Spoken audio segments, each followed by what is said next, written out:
काही खाण्यामध्ये आहे.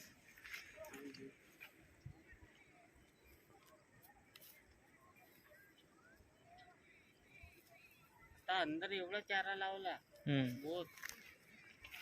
म्हणजे पार्टी होती का नाही त्याने लावलं याने लावलं म्हणलं आता सोडून घेतो टाइमपास होऊ नये झाला थोडा मुद्दाम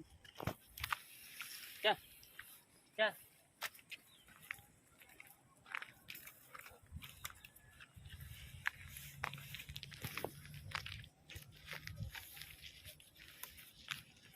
तो बकरा पाहिजे चल ना तू आणतो मी आणि त्याला